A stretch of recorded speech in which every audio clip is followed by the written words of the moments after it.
Итак, всем доброго времени суток. Всем привет! Нет, нужно хорошо говорить, что ж кривляться. Девочка взрослая скажет, что она сидит кривляется.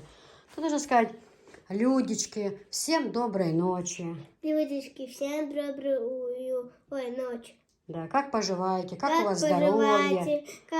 ваше здоровье. Как ваше здоровье, как дела? Угу.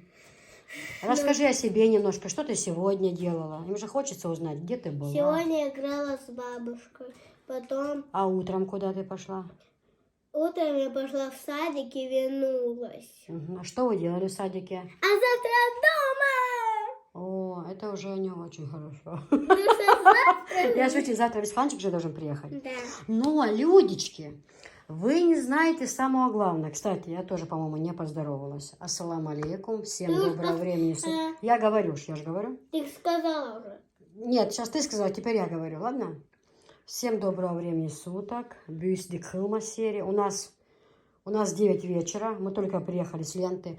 Но вы не представляете, что случилось. Мы с Анжелой И идем... в ленте оказалось... Нет, мы идем сначала по ленте, заходим и смотрим, идет Дед Мороз и Снегурочка, а все, некоторые детки к ним бегут, что-то хотят спросить, он ничего не отвечает, как будто он глухой.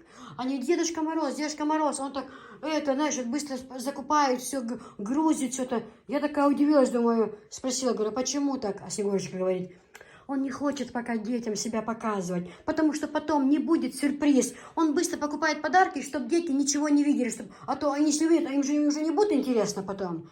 Он, говорит, быстро хочет закупить и бегом. С ним там и зайчики были вместе. И такая, знаешь, у него такое пальто было красное. Оно какое-то... Как из всех морозов? Да, оно как-то светилось, как будто, знаешь, вьюга такая, как будто он уезжает, и снег кружится вот так. Да, как будто... Он с палочкой бежит, да. Я много раз была в ленте. Как будто тут и все в светильник народились. Светильник, да. Софиш, я правда тебе говорю, я много раз бывала в ленте, да? Я правда никогда Деда Мороза там не видела. Никогда. Кис, я знаю, что он нацепил. Он вот так переделся, нацепил ее, и там все светилось. Да, присаживайся, пожалуйста. Но я Снегурочке говорю, я Софишке расскажу, она будет плакать, говорю. Не надо ручки в ротик ложить, не нужно. Я расскажу Софишке, она будет плакать. Она будет говорить, мам, почему ты меня не взяла? Ну вот что делать? Она говорит, а вас как зовут? Я говорю, Киса. Она мне спрашивает, Снегурочка. И там были такие помощницы, которые помогали, феи добрые, которые помогали грузить подарки. Они говорят, Дедушка Мороз сейчас передаст, Софичка, но это не новогодний подарок, а предновогодний. Просто, чтобы Софичка не расстраивалась, вот подарок, но на Новый год я принесу. Я всем деткам принесу, и Гаяке, и Сюсе, всем. А он дал пакетик он. Она дала пакетик, и он говорит, все, всем пока. Встречи на Новом году. Всем пока. И знаешь, я его даже лицо не увидела. Он как-то так, знаешь, был в какой-то маске новогодней. Такое все. Закружилось, завертелось, на сани сели и уехали. Все люди вот так смотрели. Все люди были в шоке, реально. Он говорит, ну мне эту сумочку дали они быстро, вот эту вот. Я говорю, передам Софишке вот такую новогоднюю сумочку. Да, какой красивый сумочка. Да, я думаю, я даже не посмотрела, мы же в дороге ехали, мне же неудобно было перед таксистом. И она говорит мне, в самую первую очередь, говорит Киса, передай вот эту открыточку Софишке. Вот так вот мы уезжали в лес сегодня, вот так вот они уезжали. Вот так открыточку передай. И он там написал поздравления для Софишки. Спасибо, Дед Мороз. Да, он смотри, что написал. Давай прочитаем. Давай. Он написал: Софишка, дней веселых, ярких, красных, много радости, добра. С наступающим Новым годом, с новым счастьем. Пусть все сбудется. Ура! Я напишу Деду Морозу подарку и правлю его в это письмо. А что ты скажешь Дедушке Морозу сейчас? Дед Мороз, спасибо за такое послание. Я очень рада. Я хотела у тебя что-то загадать. Я хотела себе очень красивую игрушку, зайку. Вот такую зайку. Да, он все услышал. Настоящую. Он вот так вот с подарками сел и уехал. Он говорит, я приеду с елкой в садик. Ждите, детки. Так на него ж маска нет. А там была, там в ленте была, я там не увидела маски. Ну и все, идем дальше. Что он говорит, Киса? Ой, Снегурочка говорит, она же меня... Ну, во-первых, говорит, Дедушка Мороз знает, что Софишка приболела чуть-чуть. Он говорит, чтобы она... Он же видит нас? Он говорит, что больше Софишка не ходила босиком. Он подарил ей вот такие тапочки красивые. Давай Комнатные. примерим. Это мы потом примерим, обязательно. Примерим вот такие тапочки. Вот такие вот детские. Вот такие мне рост подойдут. Номер 6? Да, твой размер. Вот. Потом что он еще дал? Он говорит, теперь я дарю вот такой новогодний подарок Мишке Барни. Уже с Новым годом, видишь? Уже с Новым годом он подарил. Его уже можно кушать, да, на Новый Да, год? да. На Новый год подойдет. Потом он подарил вот такой вот сок ананасовый. Он говорит, я знаю, Софишка любит сок ананасовый. Да. Буду выздоравливать. Потом он подарил вот такие вот карандаши он подарил. Вот такие фломастеры Кукла Лол подарил. Все Да, подарил вот такие раскраски и наклейки Кукла Лол. Вот, подарил вот такие вот раскраски. Здесь внутри есть наклейки. И ты должна читать, угадывать и наклеивать. Ой, не знаю, видишь? Ты должна угадывать, какой рисунок, и вот так вот клеить. Вот здесь открывать, смотреть, вот так вот, и клеить. Ладно? Прям вот здесь? Да. Так, вот эти ноги нужно положить. Потом он подарил прописи. Он говорит, Софишка уже скоро в школу идти. Чтобы он карандаши, все подарил уже. Чтобы Софишка в школе уже хорошо училась прописи.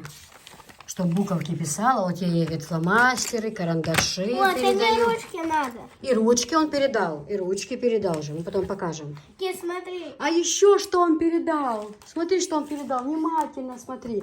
Он передал вот такую вещь. Я хоть Софишку не увижу. Морозные узоры. Ты открываешь бутылку, на окно пшикаешь, и как будто Дед Мороз узоры нарисовал. Видишь, какие узоры? Вот такие. Давай брызг. Ну, вот он говорит, потом уже, когда чуть завтра, не сейчас, не ночью, а утром, когда встань, скажи Софишке, от меня подарок Мороз, что я оставил, ей тут написано «Морозные узоры». Ничего, я на Новый год вот здесь наклею все Все окна. окна, да. И даже на двери. Нет, на двери не стоит. Ну, может быть, посмотрим на стеклянные, вот там, может, получится что-то красиво украсить. Посмотрим. Как Девочка, будто у нас, там кстати, зима. обзор скоро на посуду, но все никак мы не начнем. Софиш, присаживайся, пожалуйста. Ладно. Видите, какие морозы? Спрей морозы. Он говорит, чтобы Софишка обо мне, ну, думала, вспоминала, вот. Как здесь, что здесь написано? Позволяет создать морозные узоры на поверхностях. На зеркалах, на стеклах и других гладких поверхностях. Можно на двери будет тоже. Мам, тут написано, ломать их нельзя. Да. Нужно аккуратно, не вот так. Нужно аккуратно, вот так. И все. Киса, что? Ой, я эту книжку не смотрела. А что это? Это в ленте нам подарили книжку, в ленте. Вот это Димаги. Блин, какая красивая А девочка. ну-ка покажи девочку красивую. Вот. Дай сюда. Это еще дашь мне? У тебя всего лишь там 2 Смотри, какие елки красивые, смотри. Да, красивая елка, розовенькая, как его цвет любимый. Ну что, ты рада подаркам? Да, рада. Сейчас доставай другой подарок. Подожди сейчас. А это он подарил вот такую вот Сумочка. сумочку. Здесь он говорит, это большую Анжеле, большую, тут 3 штуки, 3. Когда открываешь, тут еще есть 2 штуки, тут 3 всего, я покажу сейчас, блестяще. Он говорит, Софишке, чтобы резиночки свои складывала. Кстати, он еще передал тебе, знаешь что? Для губ, чтобы блески были красивые. Где они? Софишка, он тебе, значит, подарил еще ручки, чтобы ты писала. Он тебе подарил вот такую кисточку, кусалка. Чтобы я красила. Тени рисовать, да, Я кусалка. тоже уже немножко взрослею. Да, вот это. Ура! Угу. Потом блески для губ, чтобы блестели, это детское. Чтобы Давай накрашу. Не, ну сейчас не стоит, зачем так? О, тут еще одна бумага. С Новым годом. Это мы повесим туда. На дверь, там, где на улице. Все заходят, ложат. Ну, так пока положи, Софиш, да, пока Вот так положи. вот Да. шататься красиво. Да. Ты же игрушечку хорошо держишь, чтобы ее было видно, поставь. Дальше он подарил вот такую самую лучшую шампунь на свете для деток. Самую-самую, 2 в 1, без слез написано. Чтоб Софишка плакать не будет. Ты понюхай, как пахнет шампунька, понюхай. Ой. Как второй раз? У тебя носик заложен, ты не слышишь, да, наверное? У тебя же носик заложен. Он, знаешь, как пахнет? Как раньше, когда я была маленькая, были такие шампуньки, кря-кря-кря назывались. Уточку так надо делать, вот так. Видишь, держи. Не чувствую. У тебя, да, у тебя нету запаха. Вот такой он подарил. Потому что я болею, Каш. Потом гель-пена для ванны, пираты, вот такая тоже гель. Знаешь, ты много пенки будет в ванной. Ты в ванну сядешь и много-много будет И пенки. буду так. Как будто снег валяет. Да. Сюда, сюда. Ставим пенку Софишке, он подарил. Дед Мороз. Потом детский крем он красивый подарил Софишке. Детский крем специально для деток. Можно его опрещать, да? А вот он подарил Софишке, чтобы она была самая-самая-самая красивая. Чтобы она тени красила и блески, чтобы она видела, какая она красивая. А ну-ка, открывай. Что же? Там зеркало? Вау, тут у меня 2.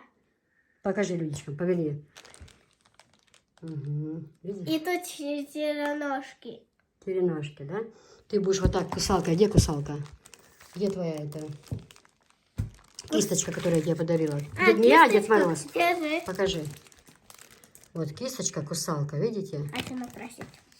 И блески покажи людичкам поближе. Угу. Все, и Софишка будет краситься. А еще? Он подарил напополам и тебе, и Анжеле, чтобы у вас... Открывай одну, открывай. Бисмиллахи рахмани рахим. Ой, как она. Аккуратно, аккуратно. Держи, Козель, держи, я буду открывать. Открывай. До конца, до конца. В смысле? Тут еще, вот и тут зеркальце, видишь? Открывай, доставай. Опа. Открывай. Что же там попадется?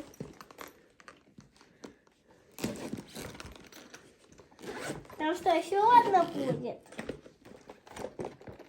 В смысле? Угу. Я снова там попадется, да? Да, уже не попадется, всего 3. Открывай, аккуратно. Аккуратно, ты всех целуешь, не спеши, аккуратненько. Вот так до конца, аккуратно, чтобы не поломался замочек. Открывай.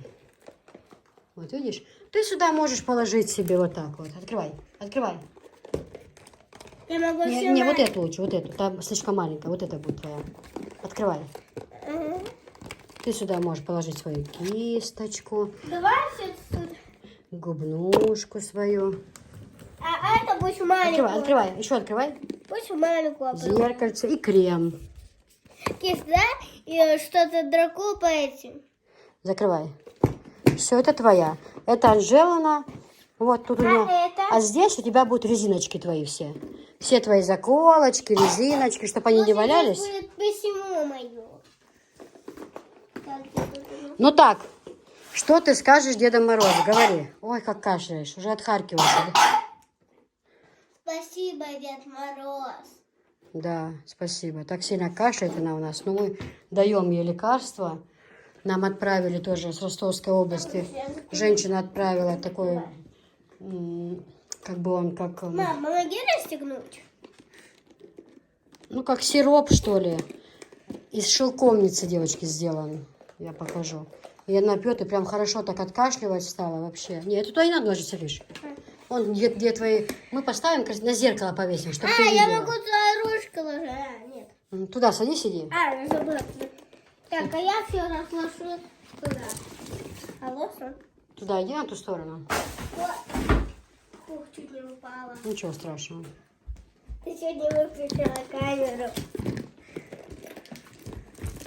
Что же?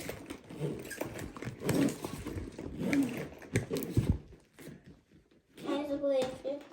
Какая хорошая вещь, друзья. Для Я в косметики. садик пойду. Для косметики, там, для резиночки Софишки положить, там, нитки можно положить, иголки. Так, где это? Зеркальце. Зеркальце здесь. Ты бы расчесалась бы для начала. Ну пусть будет так. Софишка, ну ты ж давай тапочки померяй. Ой, подожди, первый не этот. Сейчас другую помадку красить, потом уже блески. Потому что... А, это, по-моему, вот так можно? Или как? В общем, девочки, ой, мы сегодня столько денег потратили. Много. Ну, Дед Мороз, мы очень были рады. Дед Мороз столько подарков передал. Как мы были рады.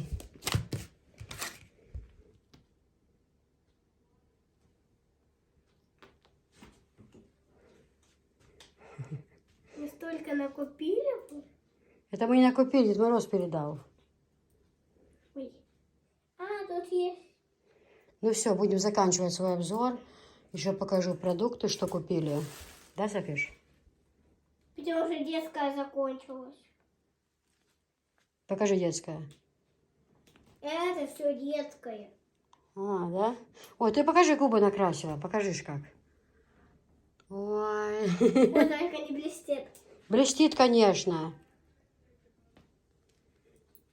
В общем, девчонки, все. Да, я даже продукты покажу. Анжела там накупила себе косметики на продажу. И там заказываю. И заказала. Да. М. Короче, нужно это убрать. Надо иметь салфеточки влажные. Не влажные, а сухие. Ну ладно, это потом. Чтобы старое вытереть, а новое красиво накрасить. Девочки, у нас страшный бардак везде, ужасный.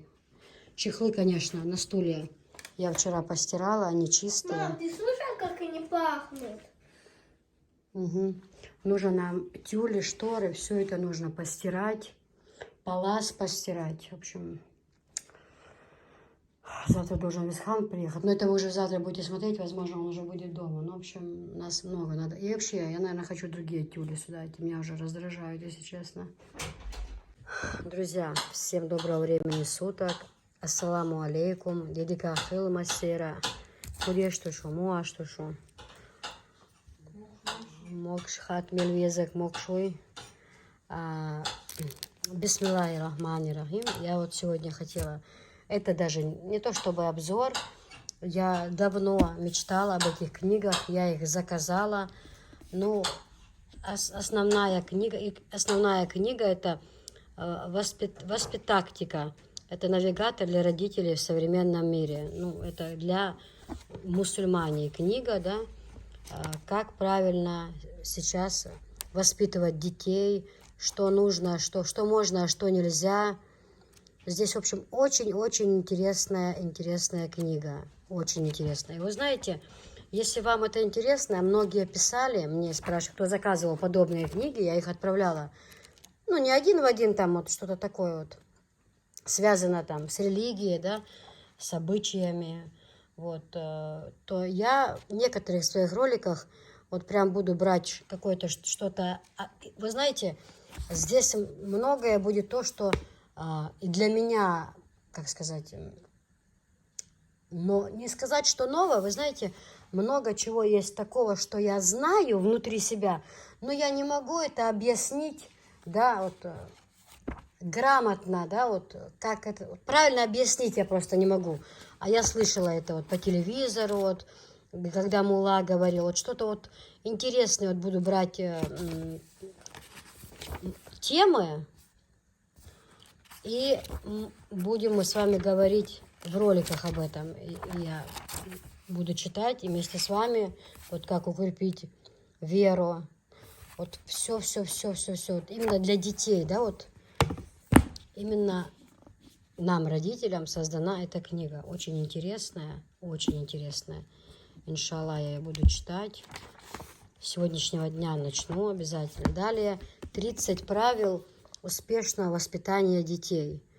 А тоже, бисмиллахи рахмани рахим, тоже интересная книга. Я так примерно просмотрела. Очень мне будет интересно это. Очень.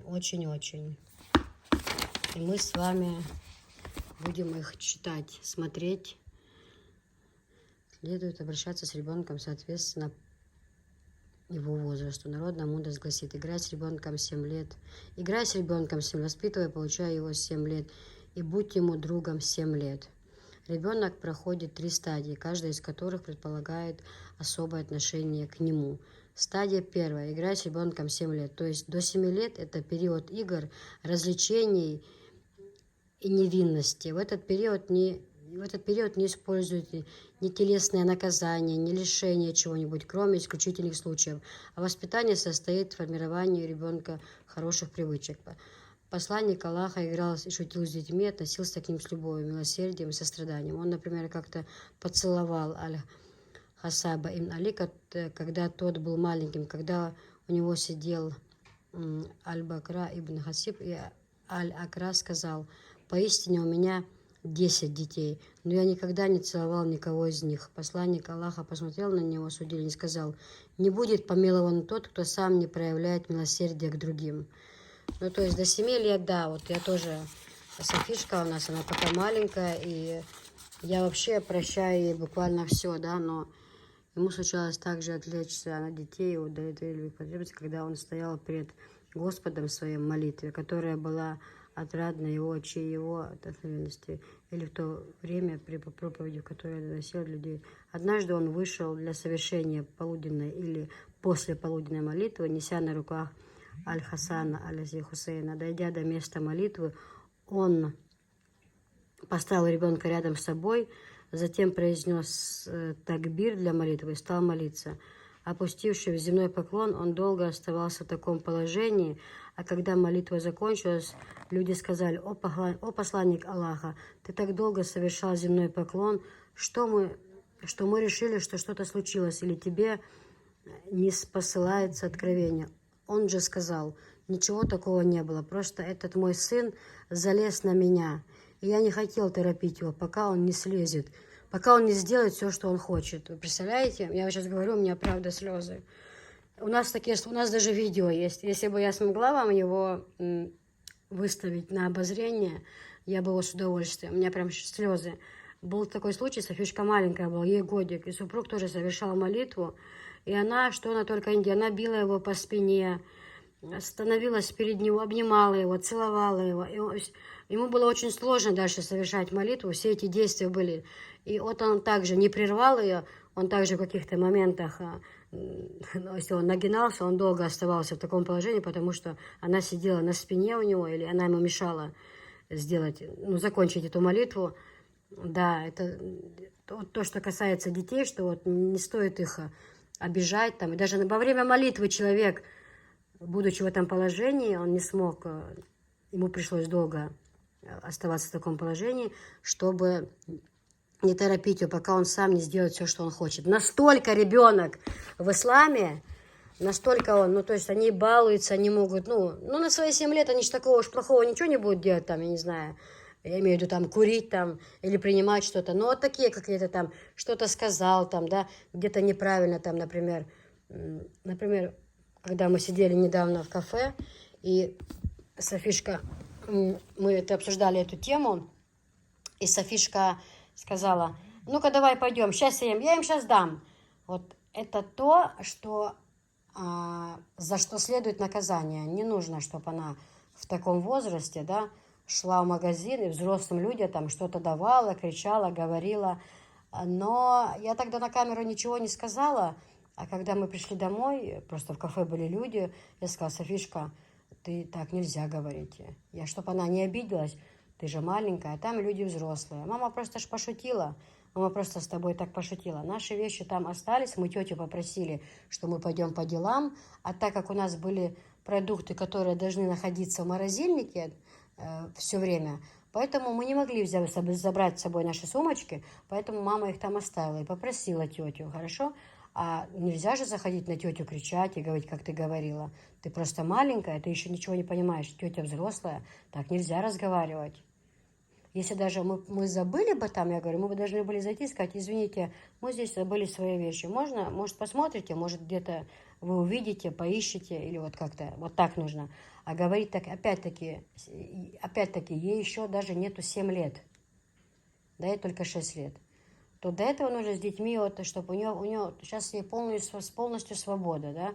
Но она у нас такая неразбалованная. Я видела много таких случаев, в которых много детей в семье, да, не сказать там, чтобы их там с каким-то определенным. Софишка у нас просто, она долгожданная, поэтому она у нас как кукла, ее обожают все буквально, все в нашей семье. Вот. То там, где не, даже где много детей, они все погодки, вот что-то один из детей захотел, что-то, да, а мать ему не дала. Он мог там в магазине упасть, начать биться ногами, кричать, швырять, бить мать, вот это все. Вот этого не было ни в одних из моих 3 детей, я бы этого... Я в этот момент так бы дала хорошенько по лицу, чтобы кровь с носа пошла даже за вот это вот. За вот это очень строго. Очень строго. Но опять-таки, это уже потом в том возрасте. До 7 лет это еще такой ангелочек, который... Не надо, чтобы он страдал, без конца делать какие-то замечания, без конца ему портить настроение. Пускай... Это ребенок до 7 лет, это фундамент. Поставил ты фундамент, строите вы дом, фундамент крепкий, если хорошо стоит, то на нем потом и стены будут стоять капитальные. Пускай это будет детство счастливое, пускай она ни в чем не нуждается, пускай она купается в нашей любви. Она за счет этого вырастет не психом. Если она вырастет, если я буду без конца ее отдергивать, где-то бить за что-то это, она вырастет психом, да? Она вырастет психом, вот, и потом мне будет трудно с ней выйти на контакт. И здесь даже моя вина, я вижу, в воспитании Висхана. Он очень сильно баловался из-за того, что мне некогда было просто элементарно за ними смотреть, потому что много хозяйства было во дворе, коровы были. Нужно было очень... Воды не было, воду нужно было таскать, и мне просто реально некогда было за ними смотреть. Нужно было это все успеть до темноты, потому что начинался комендантский час, и это все было невозможно сделать. Вот. И порой, вот, когда я все поубираю, наведу порядок, и я захожу, а там все в таком состоянии, как будто я ничего не делала.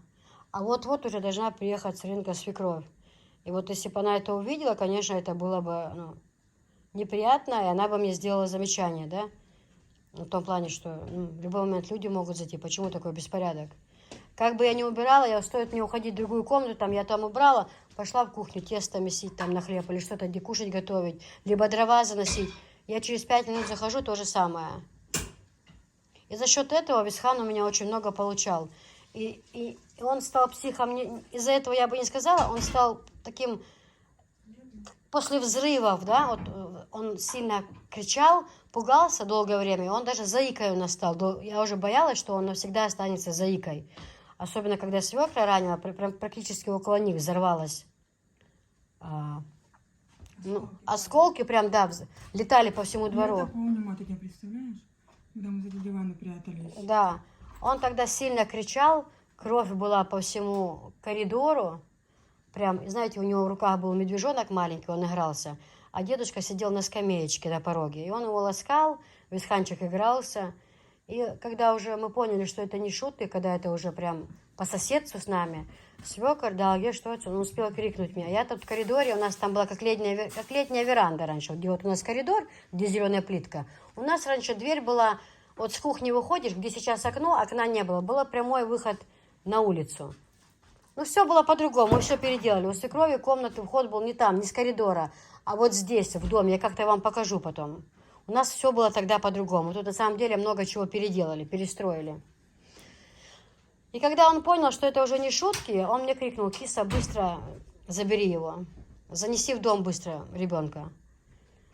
И в этот момент еще очередной взрыв поступил. Он такой сильный был.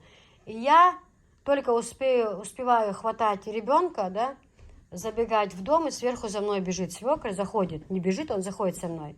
Я только переступила порог вот этой комнаты, где у нас сейчас кухня. У меня на руках Висхан, который кричит сильно. Страшно идет обстрел, просто, знаете, горит небо и земля. Пули летают по всему, с потолка сыпется, окна, стекла сыпется, все. Это просто я думала, что мы все умрем тут. Тот день, тогда Хадижа была у нас здесь, она все это видела. А мы накануне с ней сделали ремонты хорошие, побелили, покрасили, окна супруг вставил новые. Мы за эту войну, наверное, раз 20 их вставляли. Это бесполезно было. Ну, и без окон находиться было невозможно, да. И без конца обстрелы, они все... Потом мы в окна забили ковры. То есть в каждой комнате у нас были забиты ковры, ну, от прямого попадания, конечно, нас бы не спасти, но если от осколков, да, от осколков можно было спастись. Вот. И у меня на руках Висхан, я успеваю проскочить этот порог, и он кричит: меня попали. И я поворачиваюсь с Висханом вместе вот к нему, и он упал, лежит, и такая лужа крови, знаете. И он это увидел, еще сильнее начал кричать. Он очень сильно любил дедушку, он страшным криком кричал, я сама кричу. Все сбежали, свекровь со своей комнаты, супруг с наших, все сбежали, все сразу к нему. Супруг выбежал, взял его на руки, отца, на руках заносит его сюда, в эту комнату. Эта комната, как бы, она не защищена, да, сказать, там, от прямого попадания, вот где у нас сейчас кухня, но она, как бы, не находится напрямую, на улицу не выходит, да, то есть нас защищает еще коридор. То здесь, если окна закрыть, здесь, как бы, такая, знаете, ну, как бы, более-менее защищенная комната была, да, а вот там, где сейчас, сейчас